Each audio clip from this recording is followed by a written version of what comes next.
Lieutenant. I pledge allegiance to the flag of the United States of America and to the republic for which it stands, one nation under God, indivisible, with liberty and justice for all. Order.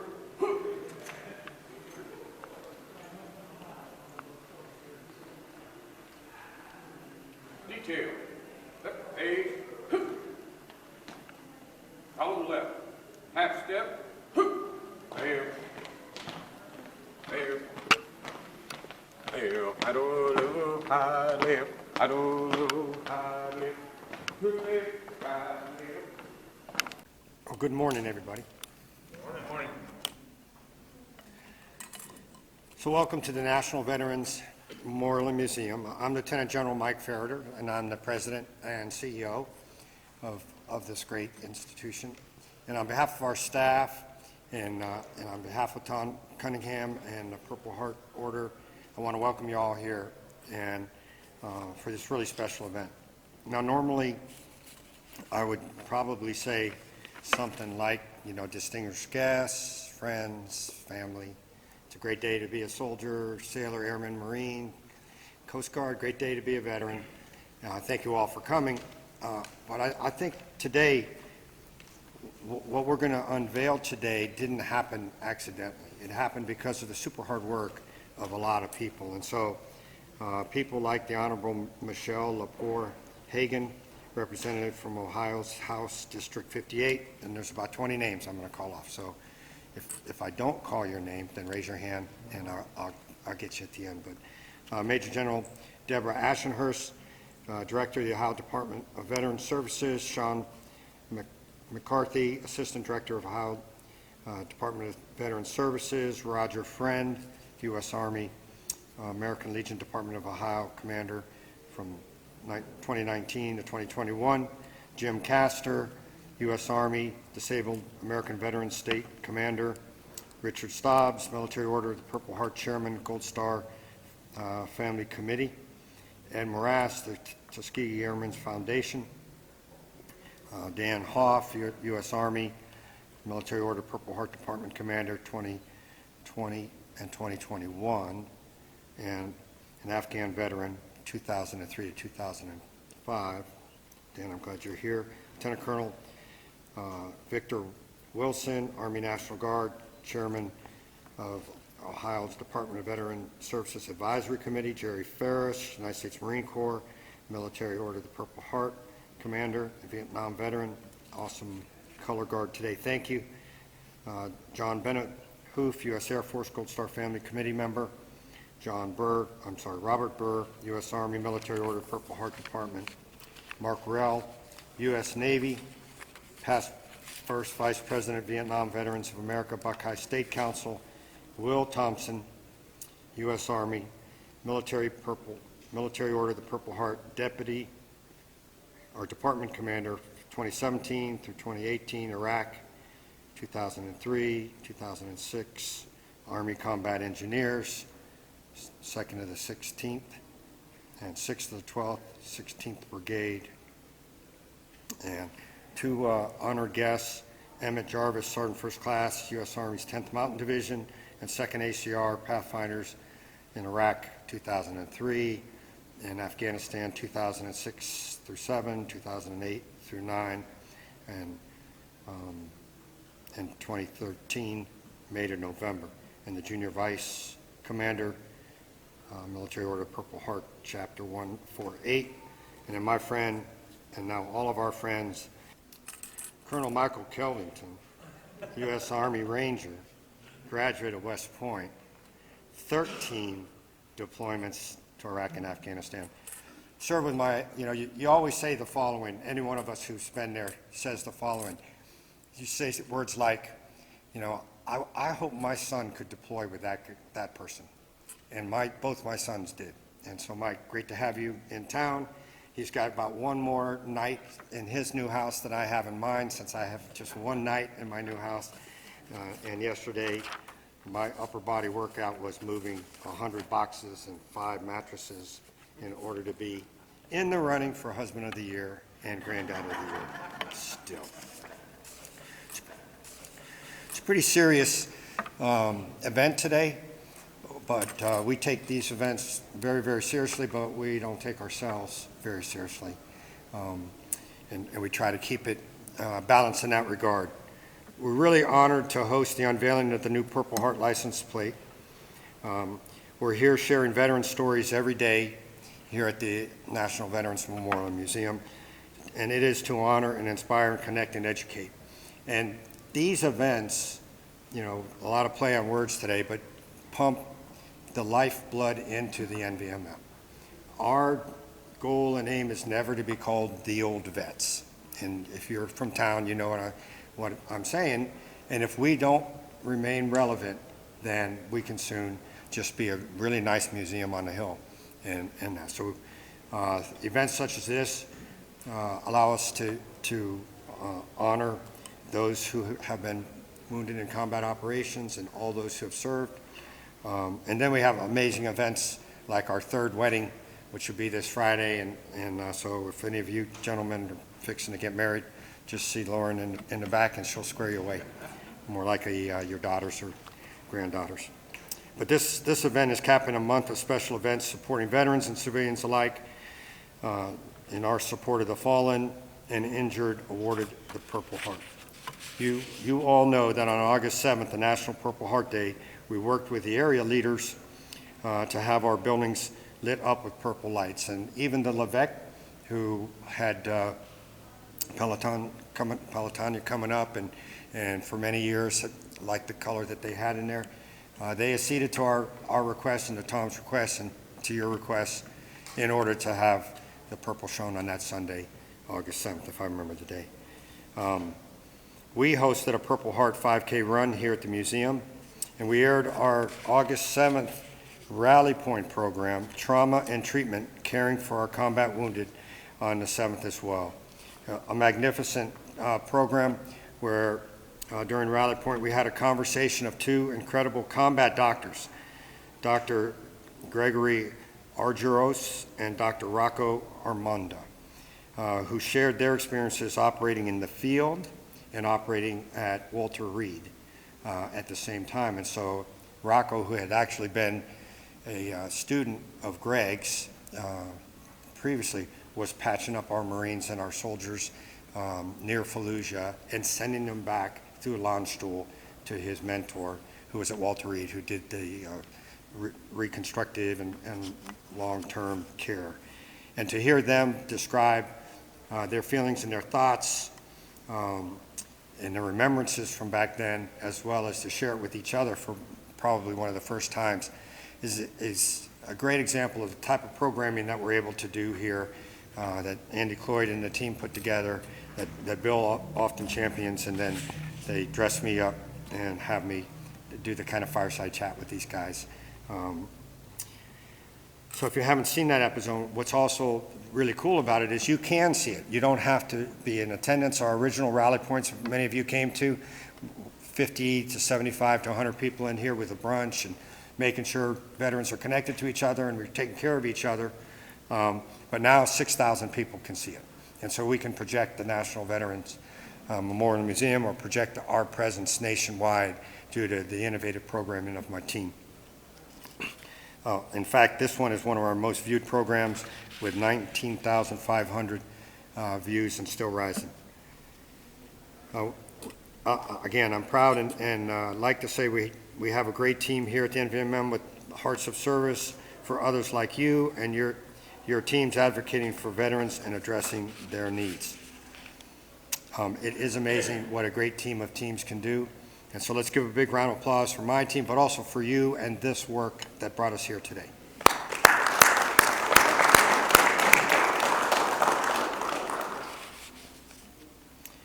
This is also very significant because our military community right now, those serving and those who are veterans and their families, are experiencing a full range of emotions, from frustration to anger to sadness and even moral distress. And as we watch the events unfolding in Afghanistan and across our nation and across the world, it leaves many wondering if their service made a difference and was it worthwhile. And if you walk downstairs to a traveling exhibit, you'll experience the stories from veterans who served our country during the last 20 years since 9/11. And the exhibit downstairs is called Depicting the Invisible, and it's by Susan J. Barron. Many of you met her when she visited. And it shows the faces and the scars, both physical and invisible, of veterans who served and sacrificed in this war. Downstairs, it is a raw and moving emotional exhibit to see 14 brave veterans open up and share their personal stories of coping with PTSD in their own, and it's in their own words, and it is there to continue to help others. I'd ask you to reach out this week to veterans that you know. Many of you Vietnam veterans are reliving No Welcome Back and reliving how Vietnam ended as you watch the events of Afghanistan. Many need a call from you, your friends and battle buddies and shipmates and wingmen and ranger buddies. Give them a call. Make sure they're doing okay. Let's lift up our veterans and make sure they are connected to their communities and have a connection with you.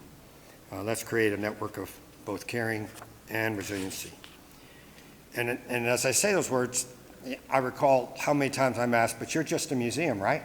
Why are you getting into this? You know, should you not stay in your lane? And then Andy Cloyd and my team said, we're more than a museum, and let's never let them forget that. If any of you need resources to share, we have a list of those. You can get them from the front desk, you can see them downstairs, and you can get them from our website. This positive interaction can really make a big difference in someone's life. So thank you all for making a difference. Thank you. You know, my father had 2 Purple Heart, 2 awards of it. My father-in-law had 2. And so, you know, from my earliest timeline and every combat deployment I had, I wondered, you know, would I measure up? Could I measure up? And you know, how is it that those who've been wounded in action return? And we all know why. We do it for our battle buddies and our friends and colleagues, and you do it again in a heartbeat. As you head out today, I invite you to stop in the Memorial Grove, and just behind the museum, visit the Purple Heart Monument, which we installed early in 2019.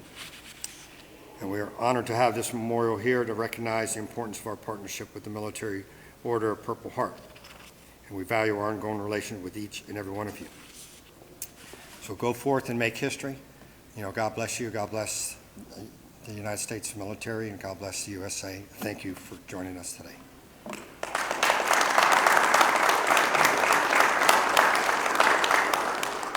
My name's Charlie Norman, and I'm the Registrar of the Ohio Bureau of Motor Vehicles.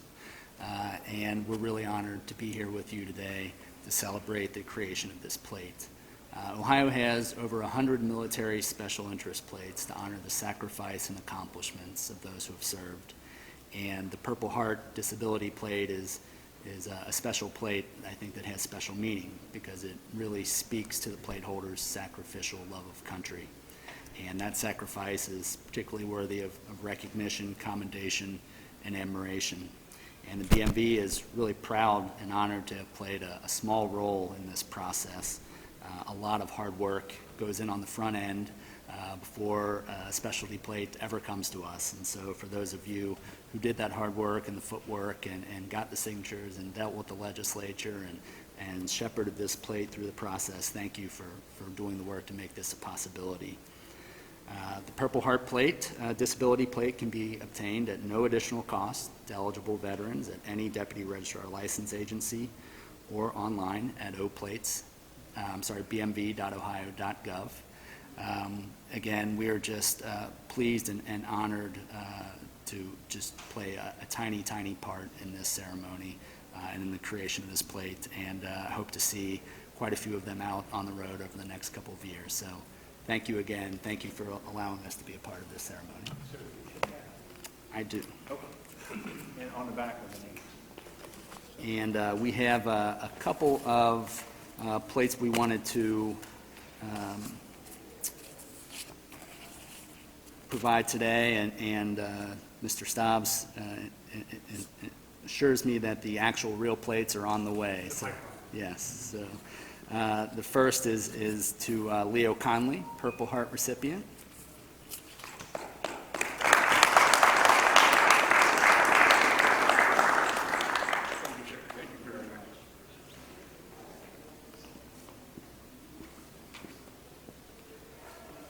And the second, which will be on display soon, is the National Veterans Museum and Memorial.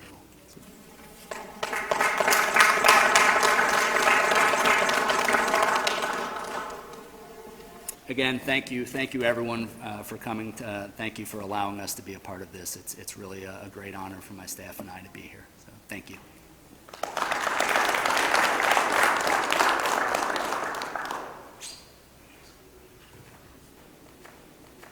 These are the actual plates. We had to approve these before they got produced. Lots of problems, and I'll talk about a little bit of them. There are only two other states in the United States that have this plate. And I'm going to talk a little bit about how the B&B works so well with this, but I will pass these around. This is the motorcycle plate. It created nightmares, I guess, in talking with your people. And they had never put two emblems on the same plate, so they had to recreate the software and recreate all their design parameters. I will pass these around. So what you got, General and Leo, that's not your memorial plate. This will be it when it comes in. Okay. Pass this around.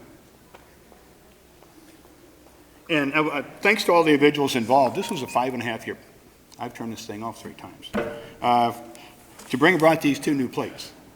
Charles Norman and his staff have been absolutely amazing at every step, and every time they had an issue, I was talking with Registrar Norman earlier. One young lady was assigned as my management analyst, and she followed every step through both plates, through the original Purple Heart plate that we put out last July, that we held here, which I believe was the first event since COVID, and then through the Purple Heart plate, through the handicap. Now, the other one is available the original plate is available for all combat wounded veterans. This handicap one is restricted, and we're now going to work on going back and maybe opening up the restriction a little bit. But they're both amazing, they're both beautiful. We went to the director with, hey, here's what everybody else has done. We went in prepared. We didn't just say, oh, we think we want this. We walked in and we handed him a package, including pictures of what we wanted from other states. And we figured, well, you're working with a government bureaucracy. 6 weeks later, I got a phone call, the prototype's ready. That was for the plate last year. That didn't happen this time because you ran into a lot of problems. But the young lady I was working with, every time we had a problem or an issue, she would text me or send me an email and say, this is where we are. We as government, I'm sure we're all used to the same kind of response from our government enterprises, right? No, they just did an amazing job. So I want to thank to Leo. Leo is one of our VIPs today. I didn't get your name on there because I was going to bring it up now. Leo is currently the Senior Vice Commander for the Military Order of Purple Heart. Next year he will be our presumptive leader. And Leo started this because he went to one of our representatives, Michelle Lepore Hagan, is that right? Okay, who can't be here today. She introduced the bill, and then it got amended into the annual 163 bill, which directs the B&B on how to appropriate and how to spend their money for those particular specialty plates. So thank you so much, Leo. And we're going to challenge you because, like we've already talked, also in the room, Carl, where are you? Carl Price? Yeah. Oh, Carl's in the back. Carl's our legislative officer. Carl will work with Leo, and we're going to open this up to make it a little less restrictive than it is right now. But Carl assures me, since it all is an administrative change and it's revenue neutral, that we can get it done. So I'm not disappointed that it's done because it's been a long process, but it is certainly worth it. And anything that we can do to improve the service to our veterans and make them stand out as special because they deserve it.